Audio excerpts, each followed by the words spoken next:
and the second one with Vivekananda Murta Maheshwaram. Very good.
Was that rehearsal? Then we will do again. Do again. It's a lifetime process.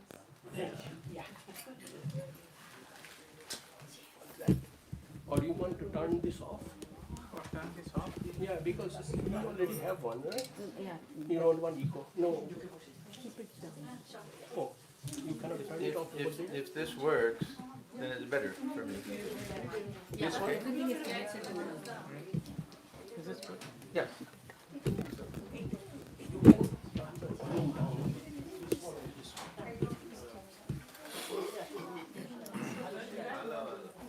Yeah, this one is off.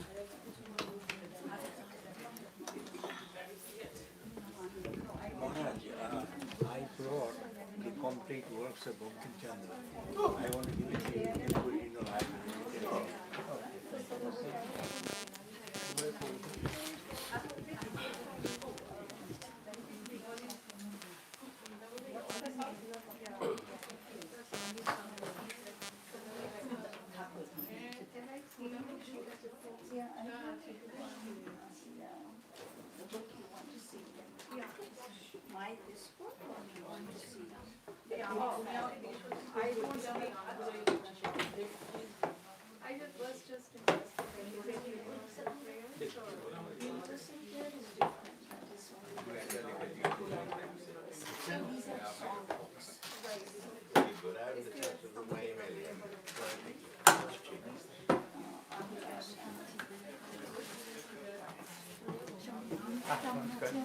ভালো আপনি ভালো আছেন? জয় মা। I was in so hurry. দেখে বোধহয় সবাই ফেলাই ভালো মুখে না বসতে।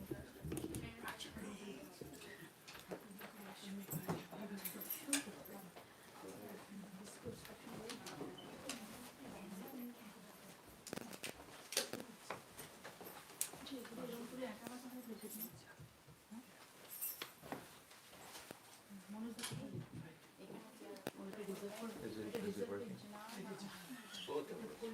Can you hear? Yes. Yeah?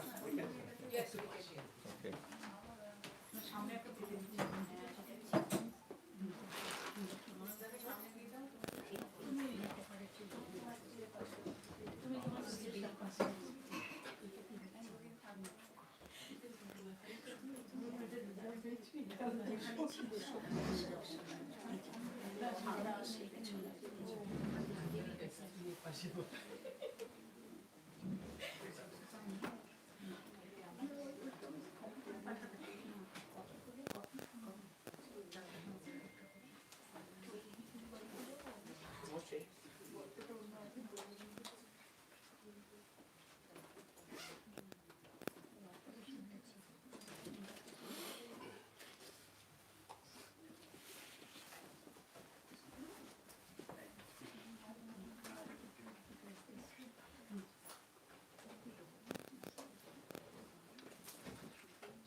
We need to find a bigger place.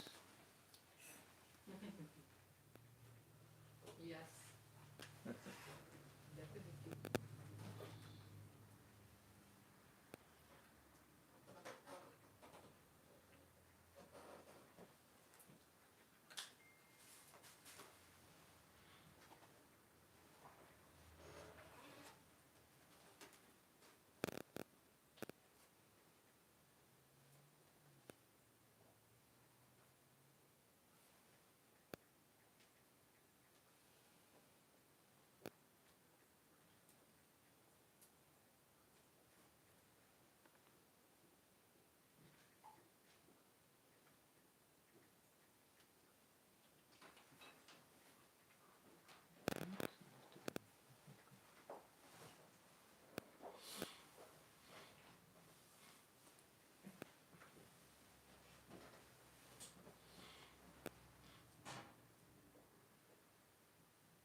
কিরে পদ্ম পলাশলোচন কিরে পদ্ম পলাশলোচন কেরে শারদ ইন্দু নিন্দিত চারু ভুবন মোহন আনন কেরে পদ্ম পলাশলোচন শ্মশান আলয় সন্ন্যাসী বেশ নাহিক অন্তরে বাসনার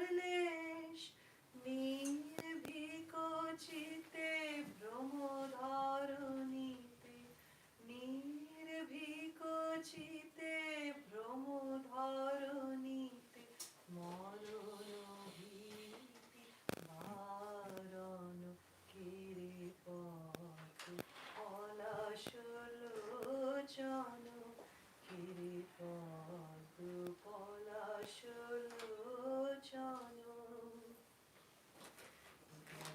ঘন তনু শুক হেন বাসী অখণ্ড বিলাসী তুমি ব্রহ্ম ঋষি প্রেম রস পানে হরি গুণ গানে প্রেম রস পানে হরি গুণ গানে নারদ বীণা বাদন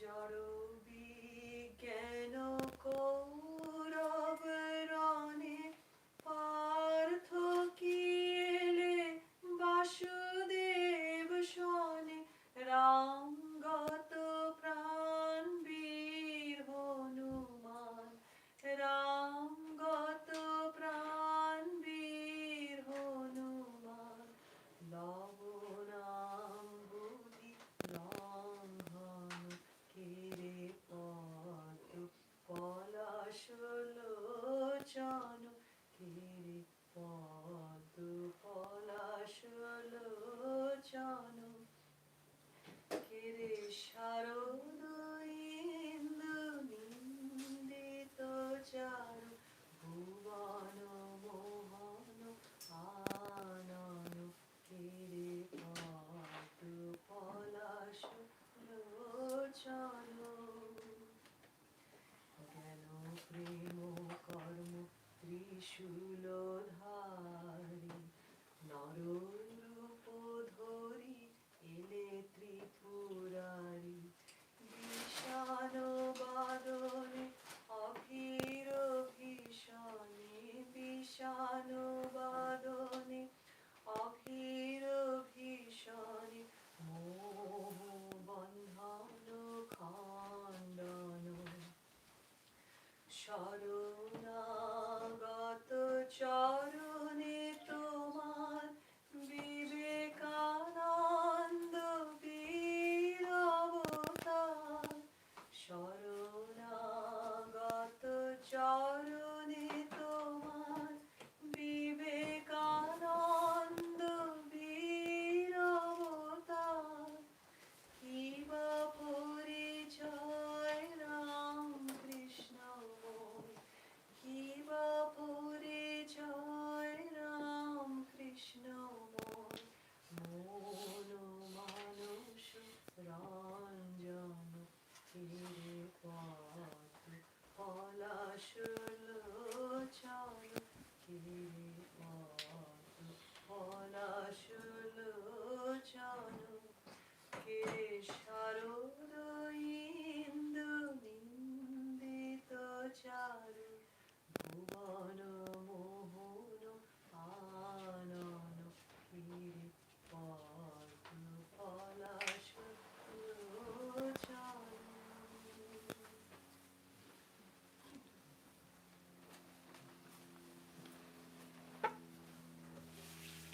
Good morning, everyone. You can all hear? It's okay. This is the second part of the talk that was started yesterday, but it's going to be a lot of review of yesterday also. So those who weren't here aren't going to miss anything. And those who were here, I hope it won't be too repetitive. But anyhow, the topic is peeling the onion. The example that Sri Ramakrishna uses for a very well-known Vedantic doctrine of Panchakosha is the onion. And this onion is used for two purposes. One, to explain the coverings of the onion are compared to the coverings over the self. And the second thing is that if we want to get to the real self, we have to peel them off one by one. And Sri Ramakrishna uses this illustration in two slightly different senses, which we'll find out actually perfectly mesh together. One is if we want to find this ego, what is this ego? Then we peel away all of the layers of the onion, this physical body and the prana and the mind and the senses, all of that. and we find that there's nothing inside. So the ego is insubstantial. There's no real stuff to it. It's just part of our own false understanding and false identification. So this is one idea, that we peel the onion trying to find this ego, and we find that this ego disappears along with it. Second use of this illustration is that we're trying to find that ultimate reality that lies at the ground, the basis, at the center of our being. And Sri Ramakrishna says, we go with the idea that we'll find this I, and when we get to the very center, we find Tao, we find God there in place. So we have a couple of quotations that I want to read. This is from the Gospel of Sri Ramakrishna, how he uses this illustration of the onion. We'll find it many, many times. This was one of his favorite examples of this, what's called the Panchakosha doctrine. If a person knows his own self, he knows other beings and God. That means once we peel the onion, we get to the center, we'll know who we really are, we'll know who everybody else is, and we'll know who God is, all three in one. If a person knows his own self, he knows other beings and God. What is my ego? Is it my hand or foot, flesh or blood, muscles or tendons? Ponder deeply, and you will know that there is no such thing as I. That means this lower ego. As you peel off the skin of an onion, you find it consists only of skin. You cannot find any kernel in it. So, when analyzing the ego, it will be found that there is no real entity that you can call I. See, we have other types of illustrations where you peel off the outer skin and you find a little pit. You find something in there. But the onion doesn't have anything in there. It'll just be a little empty space. Such an analysis of the ego convinces one that the ultimate substance is God alone. When egotism drops away, divinity manifests itself. This is the first quote. Then the second, if one analyzes oneself, one doesn't find any such thing as I. Take an onion, for instance. First of all, you peel off the red outer skin. Then you find thick white skins. Peel these off, one after the other, and you won't find anything inside. Now, we talked about this yesterday. When it says we don't find anything inside, it doesn't mean that there's a blank or nothingness. It doesn't mean that there's no eternal substance, there's nothing. It means that that eternal substance is perfectly pure and perfectly empty. It's timeless, it's infinite, it's transcendent. Just as any space inside of an object, we quantify it. Huh? If we have a jar, a cup, and somebody says, how much space? What can it hold? And we can say 6 ounces, 8 ounces, or something like that. But we're really talking about the defined by the cup, not space itself. If we eliminate the cup and move it, we find that space is unlimited space. This is called Savakashabhada. This is a type. This is one way of analyzing the upati, which seems to separate something which doesn't really separate it. So we have this idea of this confined space, ghatakasha, space within the jar, and then this mahakasha, this infinite space outside. If we have a glass filled with water, okay, kids, you have a glass filled with water, and you move the glass. Does the water go with the glass? Yeah. Okay, so you have a glass that's empty, and it's got space inside. If you move it, does the space inside go with the glass? Okay, now, the air molecules and everything may go with the glass. If you could number the air molecules and everything, but if we're talking about space, it's actually the jar moving through space. Space doesn't go anywhere. It's a very subtle distinction. So this is how they explain that we may say the mind will be something will go with the body when it moves, but this infinite space, this pure consciousness, it doesn't go anywhere. So everything gets turned upside down. Instead of space being inside the glass or the jar, we find the jar is within space. And the space is infinite and absolute. It only seems to be limited because of the jar itself. So what we find inside is that infinite absolute reality, which will be pure consciousness. And that can be either an I, or it can be Ami or Tini. As Thakur says, you find that God himself is there. Because there's no ego in it, there's no I sense in it, there's nothing personal in it. So we can either say that it's the real self or it's Brahman. Atman and Brahman there's no distinction. So this is what we get when we peel this onion. And yesterday we spent most of the time analyzing the different layers of the onion. I'll go through it a little bit. But I want to talk about this idea of utilizing this illustration of the onion in our spiritual practice. Through analysis, through meditation, through looking at different states of consciousness. There'll be different ways that this will become a very helpful tool for us, this illustration of the onion. And I tried to emphasize yesterday that an onion is a living, growing thing, and that these different levels of our personality and of our being, and they also grow and develop from the time of conception to ripe old age, that it's not just the body that's changing, but everything is developing. And we'll find the same process in the animal kingdom and everything. So it's a very helpful tool, a very helpful way of understanding things, this idea of the pancha kosha. Kosha means a layer or a skin, a covering. So the theory is that the self is covered by 5 circles, concentric circles. So we'll have the outermost one will correspond to the kind of hard, brittle, brown portion of the onion. This is called Annamaya Kosha. This is physical body. And then inside of that will be something called Pranamaya Kosha.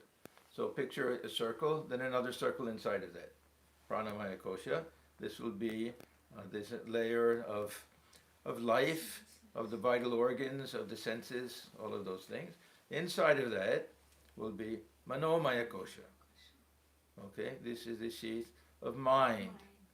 Inside of that Vijnanamaya Kosha, sheath of intellect. Now, what's the difference between these two? Who was here yesterday? Mind has many faculties and intellect is one of the decision making. faculties of the mind. Okay. Like you have the choice and you choose. Okay. Yeah, I spent a long time with this yesterday because I find this to be very interesting. That not everyone develops this Vijnanamaya Kosha. In the Vijnanamaya Kosha is what's responsible for self-awareness. Decision making is what we normally hear, but that means that we can rationally analyze things. The mind doesn't have that, according to this doctrine, the mind doesn't have that faculty to be self-reflective and to think of itself as a person and to make decisions. The mind sorts things out. So if I see a person, I can recognize that person. But if I wanted, that person says something and I have a decision to make, do I want to say yes or do I want to say no? And this requires this Vijnanamaya Kosha. So the children, small children, and the animal kingdom, this is not very highly developed, if at all. And this is why it's more instinct and more natural behavior and everything in the animal kingdom. We don't expect animals to be able to sit down and think, well, should I do this or should I do that? Now we can train animals, of course, that their natural instinct is to eat something. You've seen with the dogs, they'll put some food on the snout, on the top of it, and they'll make it wait. They'll train it, and then go like that, and it'll go up, and then it'll eat it. So animals can be trained, but we don't really have that feeling that it's decision making. And this Vijnanamaya Kosha, according to the Shankaracharya, is what really responsible for the sense of I, that I'm a person. This ego sense is there. And we don't find this developed in young children. At a certain age, they start to understand that they're separate people, at a very young age. And animals may not get it at all. We were talking yesterday that some experiments that apes and chimpanzees have some sense of self. So that means a little bit of this Vijnanamaya kosha. So that's inside this Manomaya kosha, because we keep getting closer and closer to the center. Is this Vijnanamaya kosha. We can say one is mind and one is intellect. Inside of that is something called Anandamaya kosha. And this is also a very tricky thing. This Ananda means, kids? Joy, bliss. Okay. So why is that the level of bliss? Because if we go beyond the mind, mind is the source of all of our problems. If the mind becomes still and quiet and peaceful, and that means we've kind of peeled off that level, then we're just at that feeling part. This Anandamaya kosha. This will also correspond to the state of dreamless sleep. Now, are we happy in dreamless sleep? Yes, after we get up, we feel very. After very we get up, content. we feel relaxed. And we say that, yes, I slept very nicely. I didn't know anything. I was completely out. I didn't know anything. So there's some feeling that. And in meditation, then we really find when the mind becomes still and quiet, and we enter into that Anandamaya kosha, that is a very joyful type of thing. So these are the 5 koshas, the 5 layers of the onion that we peel off. And these correspond to another doctrine, the doctrine of 3 bodies. We have Sthula Sharira, which is this physical body, Annamaya kosha, and Pranamaya kosha, because there's life in this body. Then we have something called the subtle body, Sukshma Sharira, and this will be the Manomaya kosha and Vijnanamaya kosha. So this is our mental body. And inside of that, this Anandamaya kosha is called the Karana Sharira.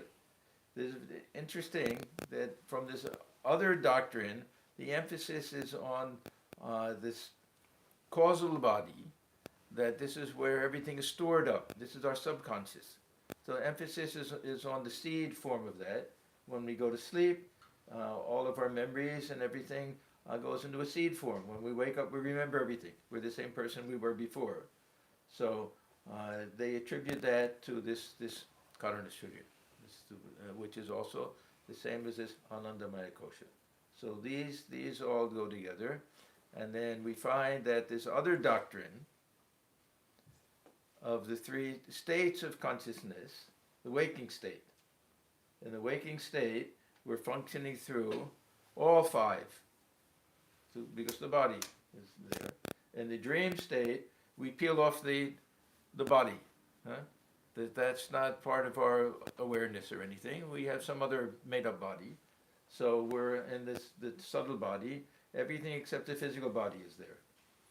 Then when there's no dream, then we're just in that Anandamaya kosha, because the mind isn't functioning, intellect isn't functioning. So these 3 doctrines, they kind of go hand in hand, and they're all used in spiritual practice, for different types of spiritual practices that we have. So I want to go through these different types of sadhana, of spiritual practice. The first is really what we've been doing. It's called vichara. What does vichara mean? Discrimination.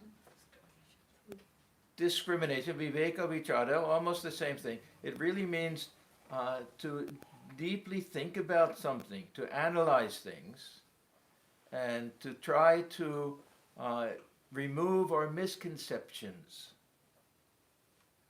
This vichara will not get us to the ultimate goal. What it does, it removes misconceptions. The highest truth is beyond the mind also. So the main misconception that we have is with regard to who we are, our understanding of who we are. our understanding of this external universe, we're never going to get a very good understanding of that. That will always be a mystery. Sri Ramakrishna says, because he's asked many times, how do we explain this universe? And he'll say, who can understand the ways of God? He'll say in this little 1 seer cup of the mind, can you pour 5 seers of milk in it? You won't be able to do it. It's too big a question. Forget about it. But this, with regard to ourself, and what does it mean to be a person? And what does it mean to have some self-identity? This is part of that analysis that we try to do. How do we know that we exist? It's a funny question, huh? How do we know that we exist? Anybody? Experience. Huh? The experience. Experience.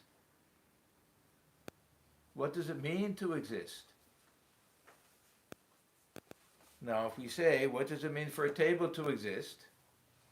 It means its physical presence. But what does it mean for me to exist? When I say I am, it has nothing to do with my physical presence. I'm not talking about that at all. Conscious experience. Consciousness, that real I am. We all know that we exist. Nobody can tell us that we don't exist. That's the only thing that we know for sure. Does this table exist? Last night I had all these different dreams. I dream a lot at night.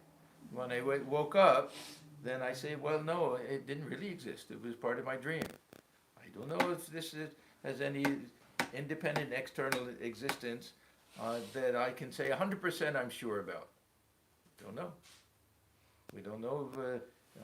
Even the scientists will tell us, no, it's just a bunch of energy going around in circles really fast, creating something that we call atoms and molecules and everything, giving the impression of some solid object.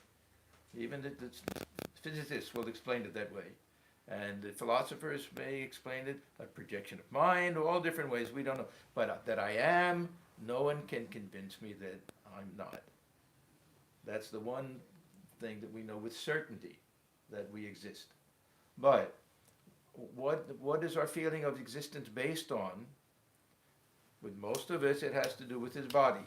My sense of I has to do with his physical body. And with many people, they're so invested in that their whole sense of identification depends upon how they look. Always going for facelifts and all sorts of things and diets and everything and spending a lot of money on clothes because their sense of identity is in the physical part of their person. Then there'll be other people, everything has to do with some talent or skill that they have or some intellectual ability that they won't care at all. You look at someone like Einstein, he was a slob. He never knew his dress, anything matched or anything like that. His whole sense of identity was in that brilliant mind of his. And then you get to somebody like Swami Vivekananda. We heard that beautiful song about Swamiji, or Holy Mother, or Thakur, any of the very great souls, and their sense of I is in the self. It's in the self, and this body which is constantly changing is not their sense of I, because we have a sense of I that doesn't change. That we feel we're the same person when we're little children that we are today. The same person.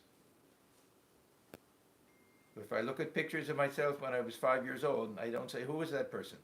I say, that's me. That's what I looked like then. Now, it's not the body. You look at this body now, this body doesn't look like the body then. So my sense of I transcends that. It has nothing to do with this physical body except on a psychological level. This personality level. That empirical ego is very much invested in this physical body, very much invested in our personality, very much invested in our thought process, in our belief system, in our politics, in our religion. All of these things have to do with who we are. We identify with all of these things as an individual, as a person. But they're changing. They may undergo radical change. When I was young, I had no interest in religious things. I liked to play games and sports and things like that, hang out with my friends. And then something happened. I read some things and I met some people, and next thing you know, all I care about is this spiritual life. But am I a different person? We can say that. Sometimes we'll say, "Oh, I don't recognize you. You're a completely different person." But that's just from this external point of view. I'm the same person, but I used to think this. Now I think that. So what is it that's constant in the midst of all of this, such that I feel that I'm only one person? Yeah. Swamiji, here at this point, I have little confusion Good. because the physical body changes, the mind changes. What we have as calling myself as I am, is it the reflective consciousness that we have within? I would say, if we have to pin it down, that is the witnessing consciousness. Witness. The witness. This is called the sakshi. This is the But witness. then what is the difference between witnessing consciousness and reflective consciousness? We understand pure consciousness, and reflective consciousness is a mirror image of the pure consciousness within us. See, the reflective consciousness can be considered part of the mind when we become a little reflective. And let me give an example. Suppose you're sitting in a room all by yourself and you're singing a song. And you're oblivious to anything else. And then you realize that somebody had walked into the room, was listening to you. All of a sudden you become self-conscious. Not from a spiritual point, a philosophical point of view. Self-conscious. You become aware of yourself as singing. Now, this is the mind looking upon the mind, because this witness is behind observing this self-consciousness of yours. And that witness doesn't become self-conscious. That witness is just pure awareness. So within that, within the mind itself, we have the ability to reflect. This is just one of the powers of the mind. So it's a little bit different. That's a relative thing. It comes and goes. Sometimes we're busy working, and sometimes we're observing ourselves work. But this witness is always there, silently there, observing everything. We can't even say it's this higher I. Some will say it's the antaryami, some will say it's God within that's observing us. The two different schools, the devotional schools, will say that God within is hearing our prayers, and that's the antaryamin, ever present, giving us peace and joy and everything. The jnani will say that's your higher self. But it's the same, one of the same phenomenon, explained a little bit differently.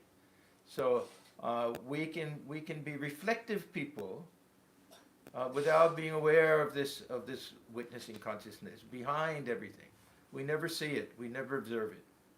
It's behind the eye of the eye, the mind of the mind. Kena Upanishad gives us the type of description, and we can never see it because it's seeing us. We can never see it. If we think that, can we see the back of our heads? No. How about if we spin around real fast? Still can't do it. Can we lift ourselves off the ground? How about if we work out with weights and come really, really strong? Can we do it then? No, it's impossible. There's something a priori impossible about the self seeing itself. This is that very, we know about this Durig Drisha Viveka. Everybody knows our Swami Sarvapriyanandaji. This is the one song that he sings all the time. That the seer and the seen are two different things. We can never objectify the subject. Then we've lost it. It remains behind as the subject. So this real, and that's the real source of our sense of I. And that has nothing to do with any of the coverings, of the layers of the onion. And when we peel it off, then that's the level that we're trying to reach. There's a real sense of I that we have. So this is that vichara marga, this path of discrimination. And two main elements to this are what we call upadhi and adhyasa. These are two technical terms. What does upadhi mean? Title. Title, okay. And the other meaning? Abhyasa is habits or practice or whatever. Well, that's abhyasa. This is adhyasa. Adhyasa. This is, no, I'm sorry, we're doing Upadhi. upati. Oh, Upati. Upadhi is title. Title. Anything else? Work. Work. Self-created title also. Self-created title. Now, a title is something that's added on, right? So, if somebody finishes their schooling, they get a PhD, then we can add the title doctor. Huh? They get tenured, then we can add the title professor. It's added on to it. It wasn't there in the beginning, and it's not essential for that person to have that. See, upati has many meanings. Upati can be anything that's added on to something else. And it can be something that's inherent in something. So that means any quality is considered an upati. So we have a table here, and the color of the table, the shape of the table, these are all upatis. So, and we never find them separate. The substance and the quality, they have to go together. So the characteristics. Characteristic. Okay. Now, the second meaning, title, is explaining that this characteristic doesn't have to be inherent in the object. It can be an add-on, like a title. We're adding it on to that. Now, when we get to Vedanta, Advaita Vedanta, the explanation or the meaning of upadhi is something which is erroneously attributed to something that it doesn't belong to. And they'll give many examples. If we have a clear crystal vase and we place a red flower behind it. So we're looking at the vase, the flower is behind it, and it looks like it's a red vase because the redness will seem to pervade the vase itself and will attribute redness to the vase. Now, if we remove the rose and the redness is gone, that means that the vase never became red. Redness never belonged to it. It appeared to belong to it. So it's something that is attributed to the vase when we don't know anything. We walk into the room, we see a red vase. We think it's a red vase, and somebody says, "Oh, you think it's red because there's a red rose behind it? Let me show you what it really is." They remove it, say, "Ah, now I understand that it had no color at all." Now, this Vedanta will go one step further and say that we attribute something to one thing, the qualities of one thing we attribute to this, the qualities of this we attribute to that. So they'll give an example. If you ever go outside at night, and on a cloudy night, and you'll see the moon. And sometimes you'll see the moon, there'll be a cloud, and that cloud will be kind of floating across the moon. So they say it gives the appearance that the moon is moving and the cloud is stationary. When actually, at least from a relative point of view, the moon is not moving, it's a cloud that's moving. So we attribute motion to that which is stationary, and we attribute stationariness, non-movingness, to that which is moving. And this is how they explain what we do with the self. That this pure, the real self, this pure consciousness itself, we say that this consciousness, it goes up and down, we want to expand our consciousness. These are all characteristics of mind. So we're confusing mind with the consciousness, and the mind we take to be something that has awareness itself. We're taking the attribute that belongs to consciousness and attributing it to the mind. So this vichara marga is a way of eliminating this false identification. So we do this is what it means to peel the onion. So first we have to get rid of this idea that my sense of I is on account of this physical body. That I've been observing this body my whole lifetime, watching it change. And we have another way of doing it. If we possess something, then we're separate from it. Huh? I have a house, I'm not that house. Huh? I have a body, I'm not that body. I have a mind, I'm not that mind. I have an ego, I'm not that ego. I am the witness of that which I call an ego. I'm not that. So there are different ways of doing this. These are all different ways of peeling the onion. And it doesn't get us to that ultimate reality. That ultimate reality just reveals itself to us when we get rid of all the coverings over the mind, all these false ideas. So this is called this vichara marga, this path of reasoning. And for most of us, this path of reasoning is not enough in spiritual life. This will give us some conviction regarding the real nature of the self, and it'll give us some understanding that most of the time when we suffer, it's because we've identified with this physical body, we've identified with the mind, we've identified with the personality, we've identified with the ego. If I'm not this ego, then if you say something nasty to me, I won't react the same way. It's all because we're so identified with his ego and identified with the physical body that the physical body, if there's pain in the body, we'll feel it. But there's a difference between feeling the pain in the body and being miserable over it and suffering because of it. This is a very, those who know that secret are very, it's a great advantage in life. Other people, they're sick. I'm sick. Don't expect them to be nice today. I'm sick. Or I'm in a bad mood. I'm in a bad mood. Yeah, don't expect me to be sweet and everything. I'm in a bad mood. And if we know that the mood belongs to the mind and the pain belongs to the body, then we can be unaffected. We know that there are people that they get a slightest little cold or headache, they're miserable. And that there are some people, they can have tremendous pain and they're cheerful. So we don't have to be, it's all this identification and everything. Swami Swananji used to say, if a child is in a good mood, then, or is in a bad mood, you give it candy and it'll cry. If it's in a good mood, you give it a slap, it'll laugh. So it all depends on our mood, and it all goes back to this sense of what do we identify with. There's a beautiful verse from Brihadaranyaka Upanishad. This, I've been told, was Swami Bhuteshananji's favorite verse. I was very happy because it's my favorite verse. It says that if we really want to know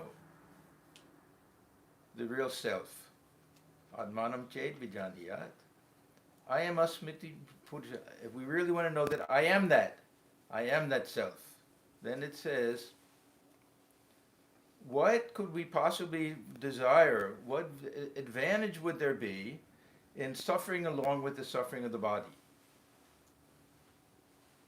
There's a very interesting idea. This Shariram anusam juajet. There's fever in the body. Why should I have fever? Because there's fever in the body. Anusam juajet. Why should I follow along with that? Let the body suffer. I don't have to suffer. So this is what we learn from this vichara. If I'm not this body, then why do I let this body affect me so much? The body will go one day. I won't go. I'll remain. I'm the self. Infinite, absolute, never born, never died. So why get so invested in all of these things? And this is really the source of misery and suffering. More so mental. Physical body, of course, but also this strong identification with the different moods of the body and with the belief system. Yeah, I am an atheist. You can't prove to me anything else. God exists. That's who I am. We get fully invested in these things, and it restricts us and it limits us and it doesn't allow us to know our real nature. Swamiji? Yeah.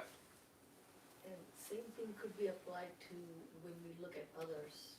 We identify with their. I'm going to end with that. That's a very, very important point. So don't let me forget that. Yeah. Is it Christ was an example? He was suffering, but he's still at that cross. He told, is it? Yeah, of course. That'll be and look at Sri Ramakrishna, how much suffering he had at the end. Now it's not that it's not that he didn't feel pain. He had different levels of experience. There were some times when the pain was unbearable, and he used to say, if you allow me, I'll give up this body, why all this suffering and everything, because I'm only doing. Because I know you'll be weeping in the streets for me when this body goes. That's the only reason. Other times he would get a little higher state. He would go into samadhi and come back down and say, now all the pain is gone. And then, but everything in between. But it never affected him in the sense that, now leave me alone, I'm not feeling good and everything. He's always cheerful. Yeah. I think Buddha said the same thing, that pain is inevitable, but suffering is completely optional. Exactly. Yeah. Pain is inevitable. Suffering is suffering. It's something we choose. The option means that we choose it. But if we can convince ourselves that this is a choice to be miserable, that we don't have to be miserable, that we can be cheerful. Most of us don't think that way. That automatically, I don't feel good, I shouldn't be happy, I shouldn't be cheerful. But if we practice it, we find out that one thing doesn't have to correspond to the other. The whole crux This is of separation. the problem, Swamiji, is after, if you are interested in Vedanta and religiously or seriously practice the principles, it is all comes down to the control of your mind and your free will. That's if you can control your mind, the more higher grade of spiritualism that you generate that power to say, well, the body is suffering, but I am not the body, so I can divert the mind and go for samadhi or go for, not feeling the pain. It's up to you whether you feel the pain or not to feel the pain. That is a very higher level of control of the mind that you can, this thing. This is true, but the opposite is also true. That I know people, we've all seen people who don't know anything about philosophy. Mm-hmm. They're not necessarily interested in any of this spiritual, some idea of samadhi, anything like that. They're very good, simple, kind people that are always cheerful regardless of how much pain they're in. How do we explain it? That is the inherent, the sanskars, Yeah, the yeah, inherentness, tendencies. And sometimes those who have the greatest understanding of these things practice them the least. Yeah. It's just jnana. Maharaj, Yes. everybody seems to be very invested in what you're talking. Yeah. And I just thought I'll drop a contrarian view Okay. of, it's not mine, it's a Bengali poetry. I have to say, you understand Bengali. So I'll say that and then I'll explain it to you in English. Yeah. I think it's Jivananda or somebody who wrote that. Ki jato na bishe, bujive se kishe, kobo ashi bishe dongshini jare.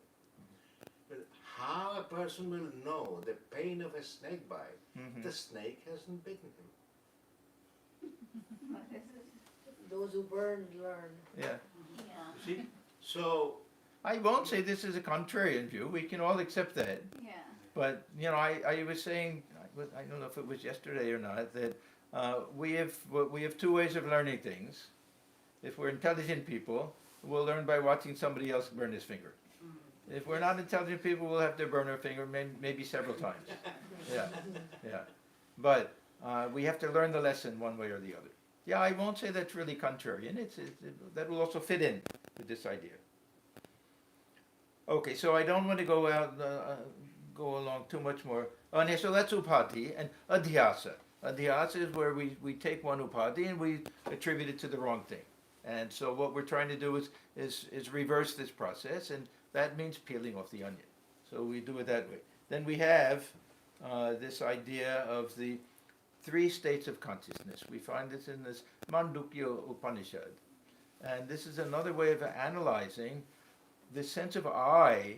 If we really feel this I exists because of this physical body, then what is this I in the dream body? a very curious phenomenon. I'm always surprised at how easily we dismiss a dream. That's what I find surprising, that while we're dreaming, we're so 100% identified with that dream body and 100% think the dream world is real, and then we wake up and just say, oh, it was a dream, and just dismiss it like nothing. And then this is exactly the same, how real and everything this is and how we identify with this body. How is it that we have the same sense of I? When we say, I dreamt that I did something. I say, I dreamt that I took a trip to India. Last night I had a dream. I took the first I is this I. Second I is that dreamer I. But it's the same I. They're not two different things, exactly the same. How do we explain that? The witness is not dependent upon this physical body. It is the same witness is observing, just as the same witness, I'm observing this physical body that existed yesterday and not today. So it was existing, that body, which was an imagined body. So what we do in the dream is that we're peeling off this physical body, but this witness is still there. There was a movie many years ago, I don't know if anybody of you saw it, called Cocoon. Anybody know about this movie? Huh? It's a very nice movie. It was about kind of half a science fiction movie that these people from some other planet that they have to incubate these things that look like cocoon pods or something in the ocean, and then they can come back and bring them back, and they can grow up and become aliens in their country and their planet, something like that. But these aliens, they come to Earth because they want to use our ocean, and they look like ordinary people. And they put these pods in some swimming pool, and everyone who swims in it, they become youthful again, something like that. So anyhow, they have to collect these pods that are in the ocean, so they hire a boat, and the boatman, he kind of falls for one of the young girls who's an alien. Very pretty, and he kind of falls for her, and she's in one room and he's in the next room. They're separated there, but he discovers that he can look through the keyhole and he can see her in the other room. Now, what he does is not very nice. He's watching her get undressed at night. So from the back, you see that she takes off her dress and all of this. Then the next thing you find out, she unzips the human body and takes it off. And she's some little green alien. And he's watching this. Now, this is basically what we do when we go to sleep at night. We're unzipping this physical body. It's not put it in the closet and everything. We have a dream, we're in this other alien body. Something like that. So, this is a very nice way of understanding that that's how we peel up. When we go to sleep, we're peeling off this level of this body. Now, that doesn't mean somebody may say, well, it's lying there in bed. I know, but it's not part of my awareness. It's not part of my self-identity, anything like that. Then when we get to dreamless sleep, then where's the I in dreamless sleep? Where's the witness at that time? It's still there. We say that it's still there. Some people may say there's no consciousness, there's no witness. But there's some feeling of passage of time. There's some feeling of contentment, of release. Something when we wake up. So they say, Sukham mahama swapsam na kinchit vedisham. I slept very nicely, I didn't know anything. I always think that this sushupti, dreamless sleep state, should really be the anesthesia state. Because there's too much going on in the ordinary dreamless sleep state.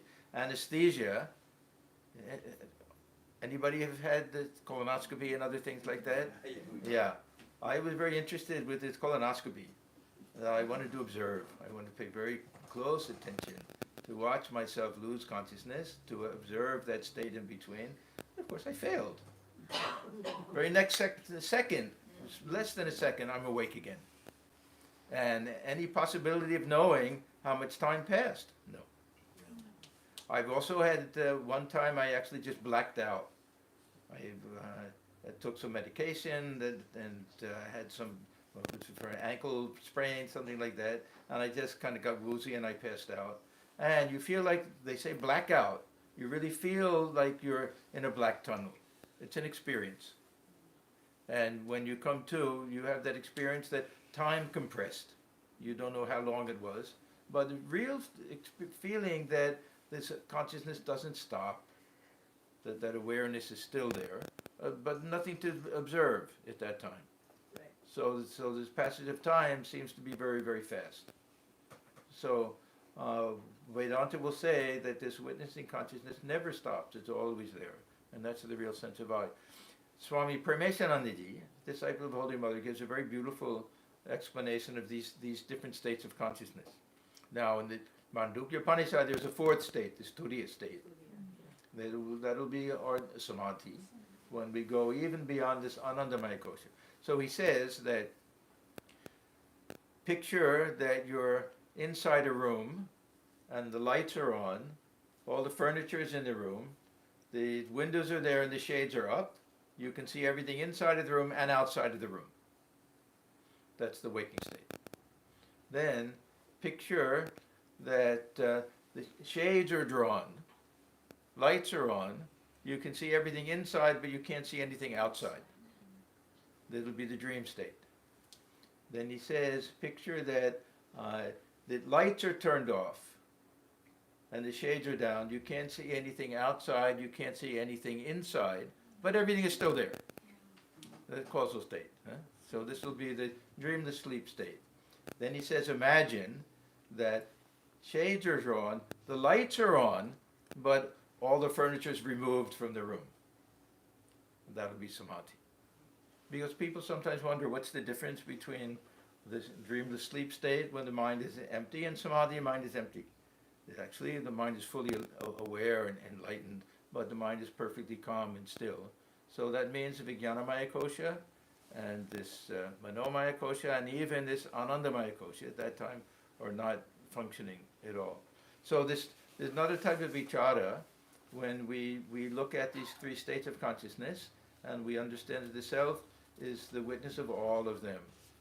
I've been observing this whole lifetime, and all those breaks in between, when I think I'm somebody else in this dream state, I'm observing that also, and there's no break to that.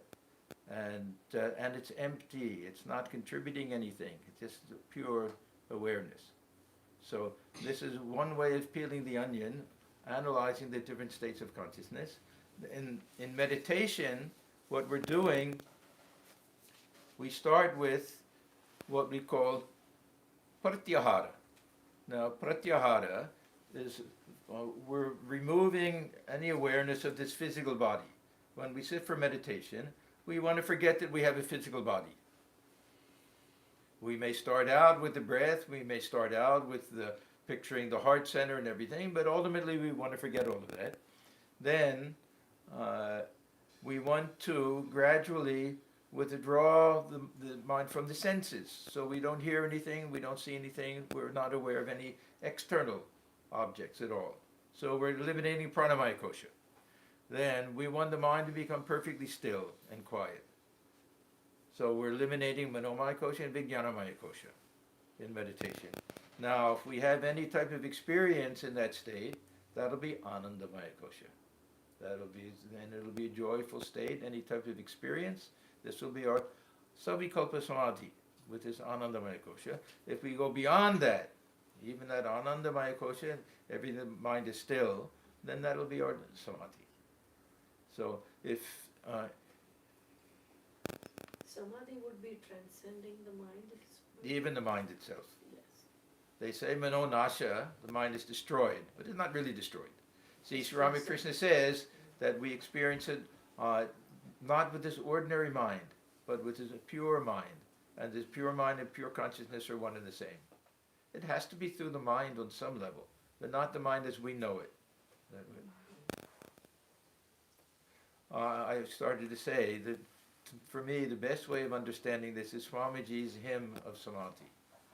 When he'll say that if we reach one point where it's just as this constant stream of I am. We know I exist, I exist, I exist, I am. And then even that disappears. And then what is, no one can say. That's our nirvikalpa samadhi. So this is another way in meditation where we're really peeling the layer. We peel the layer of the body, mind, and soul, all of that, to try to get to the real self within. And that real self within transcends everything. And there's no I in it. There's nothing personal in it. This is why the jnani will say, I am he, soham. That it's that, no distinction between the real I and God dwelling within. Then we can also say at that point, then God alone exists. See, Sri Ramakrishna, he had two attitudes that sometimes he would say, when I look within, I see that Mother is there and Devati is there. Both are there together. Other times I find Mother alone exists. He won't say, I am she, because the ego disappears completely, then Mother alone is there. So after Samadhi, there'll be some who will say, I entered into that state of pure bliss and pure joy. Others will say, I was one with God. Others will say, I found out the nature of the real self, because no one can say exactly. It's just an experience that defies any ultimate description or explanation. The words fail. Words fail, yeah. So this is where mind and speech come back without having attained the goal. Yeah. Avang manasa gocharam, there's no way to explain it. This is the salt dal melting in the ocean at that time.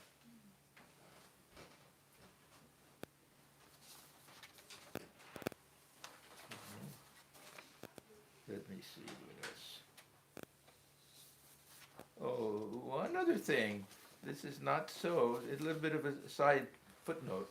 Something that I find interesting with the states of consciousness, the relationship between the waking state and the dream state. Now, I tried to emphasize yesterday that the onion is something organic, and that they grow out of each other, the different layers and everything. And this dream state is a state where, or dreamless sleep even, if we start with dreamless sleep state, it's a state where this Annamaya kosha is not functioning and this Pranamaya kosha is not functioning. But in reality, they're both functioning, only it's very much muted. If the Pranamaya kosha and Annamaya kosha are dysfunctional at the time of sleep, we won't hear the alarm clock. Huh? We won't wake up. Now, we have different levels of sleep, so that sometimes we'll be sleeping so deeply that we won't hear anything. You've seen small children. I remember when I was very young, sometimes I would be so tired that I just absolutely couldn't stay awake, and I could sort of feel my father picking me up and carrying me from the car and putting me in bed and putting me over. But really, just no way I could wake up. You just feel so tired. And even for ordinary people, that there'll be levels of deep sleep where we won't hear anything, dead to the world. And then there'll be other times when the slightest noise will wake us up. Now, to go from this to the dream state, that when we're dreaming, is there any connection with this physical body? Maybe No, if we're walking. in the dream state, the body is muted We think so. because we don't realize that we are the body. Yes, in the dream we have Okay. an imaginary I. Okay. All right. Now, have you ever had the experience that you're dreaming that somebody's tied you up and you're trying to escape and everything, and you wake up and you find out that the sheet got tangled in your feet? The sheets are tying. Huh? Or that sometimes it's too hot in the room and we wake up. Huh? How is it that we roll over and sleep? We're not comfortable. Why do we throw off the blanket sometimes when we're sleeping? I'll give you two interesting examples that really hit this idea home to me. Another time I was young, I was on vacation with my parents. And we were staying in some type of cabin, some camping type of cabin. There was a tin roof, and I was taking a nap in the afternoon. I was the age where you take naps in the afternoon. Now, and when I was young, I used to play the piano. So I had a dream that I was playing the piano, and that everyone was there listening to me, and afterwards they started to applaud. And it got louder and louder and louder, and the applause got so loud that it woke me up. And I found heavy rain on the tin roof. Yeah, so it filtered right through, the senses and everything got right into the dream. The other example is a very strange thing. We can understand with the sense of touch, and we can understand with the sense of hearing. But I lived for some time in a neighborhood in called Koshba. And at that time it was a very backward area, and there were open sewers and everything. And the rainy season, sometimes it didn't smell so good. So I was sleeping, I don't remember morning or night, sleeping, and something woke me up. And I couldn't figure out for a second what woke me up. There wasn't any sound, there wasn't nothing, and then I realized the smell woke me up. Yeah, then I realized it was a horrible smell. That just somehow all the garbage got accumulated there and everything. So this is that interconnectedness between the layers. And this is why I like the onion idea. The idea of concentric circles, it doesn't explain how they can filter into each other. So we get to understand how intricate and complicated this relationship is, even between these different states, waking state and dream state, and dream to sleep state. Anyhow, that's a little bit by the side. Okay, and we did meditation. Now, this is also how we understand this, how the subtle body leaves the physical body in what we call rebirth. That this body can be peeled away without affecting the inner portion. So that when we talk about rebirth, what are we really talking about? They'll explain that the subtle body, the physical body, death of the physical body doesn't mean death of the subtle body, because the outer layers can be peeled off without affecting the inner layer. If you have an onion, you can't peel out the inner layer without getting rid of the outer, but you can take the outer off and the inner one is intact. So they say that it's going to find another outer layer. This is what we call reincarnation, that inner self consisting of all of our memory and our samskaras and all of that, that will find another venue. And if the subtle body is there, that means that the causal body has to be there inside. And this causal body is really where all the seed for all of these impressions will remain. And so that when we grow up as children, and we find that we have certain tendencies, either to get angry easily, or to be cheerful, or to be loners, or to be very aggressive. We don't know where it came from.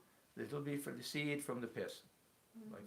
And then, of course, we keep adding to it in this lifetime and everything. But so this also explains this doctrine of the koshas, how this death of this physical body is not death of the person, because the person, this personality, it belongs to the manomaya kosha and vijnanamaya kosha, and along with this causal body. So this is also there. Now, one other interesting thing is what happens with this is pranamaya kosha. I have to include senses there. There's no indriyamaya kosha. I always find this odd. Why don't we have a separate layer for the senses? That would make sense, that you have body, you have the senses, you have the mind, and all of that. Now, where do the senses belong in this scheme? Sense of sight, sense of hearing, and everything. Does it belong to the annamaya kosha, to the physical body? I think it is more than the body. Okay, but part of it is. Yeah. We have a nose, we have ears, we have eyes. All of Tongue. that. Yeah, we have a tongue, we have the whole body, skin. Then So that's a the physical question body. is, where does emotion fit in? We're not doing emotions yet. We'll get to that. Okay. Which kosha is that? Yeah, we'll get to that. But if we understand that this physical organ is not the only way of understanding this sense organ, that we have this inner organ. Swamiji makes a big point of that, that this eyeball is not really the source of it, that it has to be, we have an optic nerve, we have something in the brain and everything, and the mind has to be present. So it spans all three, Annamaya Kosha, Pranamaya Kosha, and Manomaya Kosha, if we want to have this type of sense perception. Now I'm bringing this up because there's a very interesting phenomenon, this near-death experience, right, where people feel that they're hovering over their body and they can look down and see the body. And sometimes they can even see and hear a conversation that's taking place in the next room between the doctors. Afterwards they'll say, oh, I heard you talking about, oh, poor man, he's gone. There's no pulse or anything left like that. I heard all of that. So is there some possibility of sense perception without the physical senses? This would, I don't know how to explain it. This would be one possible way of explaining it, that this pranamaya kosha, even that this manomaya kosha is also, sense perception belongs to that on some level. Just throwing this idea out. I don't have any very strong opinion one way or the other. Okay, now final point.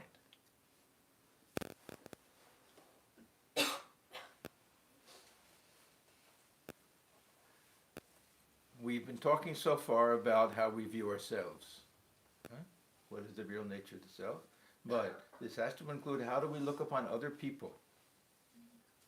And if we start to understand that this annamaya kosha, this physical body, is not such an essential part of who we really are, then we also start to understand that the way people look and the physical features and all of that is not who they are. So all of these are the big dividing points for us. We separate ourselves because of the way we look, the way we think, all of these different things. And these koshas, we keep adding them to ourselves. We keep adding on levels of false identification.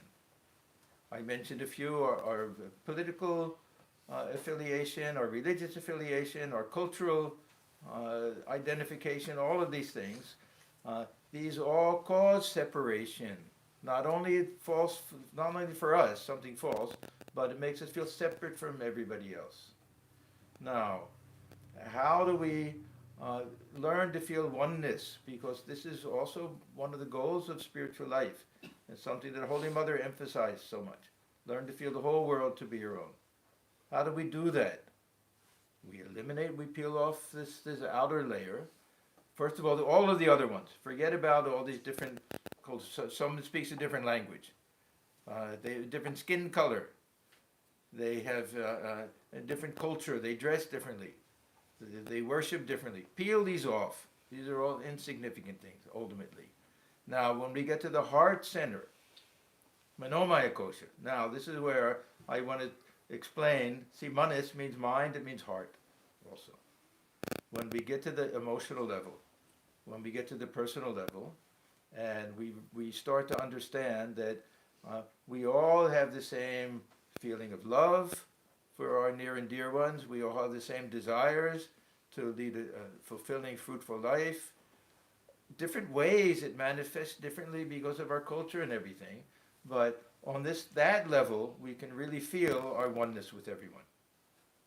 On the heart level, the manomaya kosha level, we can really feel that oneness with everyone, and we can just overlook all of these superficial differences. And if we go deeper, if we're fortunate enough to go deeper and deeper and deeper, and find that within the core of our heart, God alone dwells there, then we see God dwelling in all individuals. This was Thakur's vision of the world. Sri Ramakrishna lived in that world where he saw God alone dwelling within all beings. And that is the ultimate goal of all of this. Not just to find what is the real nature of the self, but see the very first quote. This was really the most important thing. Go back to that.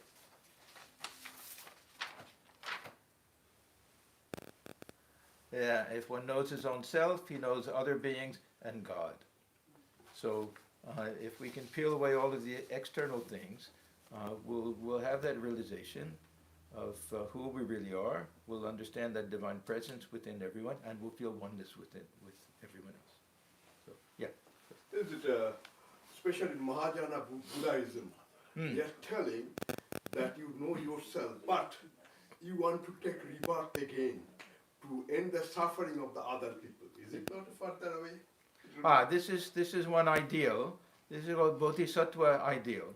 That there'll be some souls who are fearless and compassionate and don't mind taking the suffering of a human body again in order to help others. They'll take a vow, a bodhisattva vow. And this is what Swamiji did. Swamiji said, may I be born again and again. Huh? And he said, may I be, even to help a single soul, I'm willing to be born again and again. So this is the hero. And not everyone can do it, of course. Now, in the Vedantic tradition, we have this idea of the avatar, and we have this idea of the Ishvara Koti. Sri Ramakrishna talks about that. They don't attain liberation. They're ever free. They're born again in order to help humankind. So they're very similar to this Mahayana ideal, the Buddhist ideal of the Bodhisattva. So Sri Ramakrishna used to say that. So, he would be asked sometimes, all of these devotees who come to you, will everyone get liberation? And he would say, no, not those that belong to my inner circle, Antaranga circle. When I come back, they'll also have to come back. And for some of them, very willingly, out of compassion for the world, to come back and to help relieve the suffering of humankind, that they're willing to do that. Yeah, this idea of only living for liberation, to get out, and to not be born again, Sri Ramakrishna didn't emphasize that idea. He emphasized this idea of strive for realization, for love of God, for that experience. Not so much that, oh, this world is so horrible, I don't want to be born again. We don't find that type of emphasis. We find it in Buddhist tradition somewhat, but they also have this other ideal, the Bodhisattva ideal. So Swamiji, Yeah. this wonderful discourse, how do we implement that in everyday life? We have to constantly remind ourselves when we're dealing with other people. We have to constantly remind ourselves that this is also a conscious living human being who is acting according to what he or she thinks is the best thing to do. We may not agree with it. We may think that there's some fanaticism there and everything, but at least we can appreciate that. We can appreciate that they're also victims of their personality and of their samskaras. We're all slaves to our personality, to a large extent. Once we realize our freedom, then we can start to change. But it's just a question of reminding ourselves when we deal with other people. With ourselves, we practice these things in meditation. That we really try to have that experience of ourselves free from this physical body, free from even the mind. If the mind can become still just for a second, and we realize that awareness hasn't disappeared. With the non-function of the mind, awareness hasn't disappeared, and I haven't disappeared. Then we realize that we're something transcendent, something beyond that also. So we utilize this as part of our spiritual practice, and we remind ourselves that we're all the same ultimately, and we try to feel that oneness that we have with everyone. So, Yeah. would compassion for others assist in this? You know, Thakur didn't like that concept of compassion for others. If we see God dwelling with others, then it's a privilege to serve them, and also we feel oneness. If we feel oneness with someone, if we feel very close to someone, we'll never feel compassion. If a mother has a child and is changing the diaper, will we say, oh, how compassionate the mother is? If she does it to somebody else's child, we may say, oh, very compassionate. Her own child will never say that. It's her own child. Huh? If we feel oneness with everybody, then it's not compassion, then it's love. Thakur made that big, and Swamiji also made that big distinction, that we do it out of love and out of a feeling of oneness, and we feel grateful for the privilege of serving other people. Compassion is a little sense of distance and a little sense of looking down on people. Of course, it's better than lack of compassion, but he says go beyond. See, we have different levels. First, we have Maya. Maya is some attachment to our own family members and everything. Mother, father, they love their children. It's natural. Other children they don't care about so much. And it may even be that other children, we hope that they'll get bad grades in school so our kids get into a better college. Yeah. So this is Maya. So Thakur says it's not a good thing, but if we can expand it, the love we feel for our own family members, we love everybody, then it becomes Daya. Now this Daya, if it means that we have compassion for everybody, so no, go a little higher than compassion and go to Seva, that we want to serve everybody. Then if we see God in everybody, the Seva goes up to one step higher, Puja. So Maya, Daya, Seva, and Puja. Then we feel that it's serving other people is the best. This is what Swamiji said. The highest worship of God is service of other living beings. Maharaj, a follow-up from that. Yeah. It's a very good question about the compassion. But the basic tenet of Christianity is compassion. But are we suggesting this is not the basic tenet of Vedanta? See, when Thakur talks about Maya and Daya, then Daya is higher. He takes it that way. This is, no, I won't say it contradicts. It's a different way of looking at it. If compassion means that some feeling of separation and looking down on it, then we want to go, a little bit higher. But we can say that compassion is the very highest teaching of the Buddhist tradition. If we look at the Tibetan Buddhist, if we look at the Dalai Lama, everything is compassion. And sometimes we think that unless we believe in God dwelling within all beings, how can we have, the same type of feeling? They prove that it's not necessary. The Buddhist tradition proves that we don't have to believe in a personal God to have this love and compassion, because that's really the essence, I think. That's the essence of the Buddhist tradition, at least Tibetan Buddhist tradition, other types of tradition, to develop a compassionate heart, in Christianity, loving heart. Yeah. In Christianity, is it really compassion or more love than compassion? Because love thy neighbors as thyself, the third commandment. Yeah. So it is more of love, and it's not a very hard distinction between them. Love and compassion. Compassion is you downgrade them. Love is you just. It doesn't have to. When they say have a compassionate heart, it doesn't mean look down on anybody.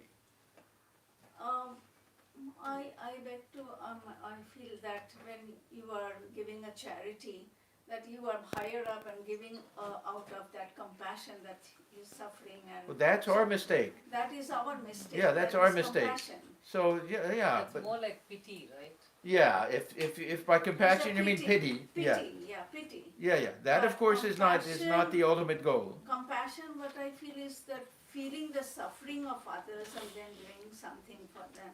Yeah. That is compassion. Yeah, then that's fine. But in that's fine. Christianity, is it more of love than compassion, or compassion and love goes Compassion is together? based on love. I really I think they almost merge into each other at that point. Now, one thing that Christianity does, we emphasize very much by Mother Teresa, is also this side. We have this side. They try to see Rama in every human being, and Sita in Rama in every man, Sita in every woman, to serve them, looking upon God.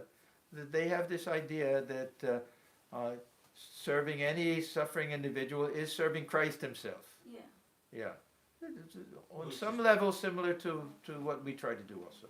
Yeah. It's a beautiful idea. Swamiji, what's the four things you said? I'm writing this. Okay. Maya, Daya. Daya, Seva, and Puja. And what did you say? Love. You said love something. Okay, Compassion, you love can add goes Prema. together. Daya, Daya, Seva. Yeah. Puja, Prema. Yeah, that's the other thing. Yeah, that daya gives way to prema. Yeah, that it becomes love. So, Yeah. one of the things she was asking about, how can you do in practical? So one of the thing in Mahayana Buddhism, what they tell, that you have a boss, he yell at you and talk. So what they told, practical way, put the picture of that thing and think how much suffering he has. And basically that way, directly where you can see what is happening in her, and then Yes, compassion will come. And the third level is doing the love and all those things that neither one that way. But another prerequisite they told, you have to have a self-compassion for yourself. Ah, yes. So that way. Very So the good. Yeah, three things. this idea of charity, there's another meaning of charity, to take a charitable view of things. Huh? That means to not judge so much. The charitable view, somebody else is like you say, someone is very mean and nasty and everything. Charitable point of view, how this person must be suffering, what this person might have undergone as a child, what could have led to having that type of attitude, to be a little bit compassionate and feeling, and to remind ourselves, if we were in their position, if we had grown up with the same environment, if we had undergone the same whatever difficulties and problems and obstacles, we may be worse people. To remind ourselves of that. So this is mean take the charitable view of things. Yeah, it's a very good spiritual practice to try to do that. Yeah, also they have those, another meditation which is called love and compassion. What they do, you have a friend, you have foe, which is enemy, and the neutral person. And eventually you come to that love will come for everybody, everybody's same. So Yeah. that's love and compassion Yeah. meditation. Yeah, these are beautiful ideas. Yeah.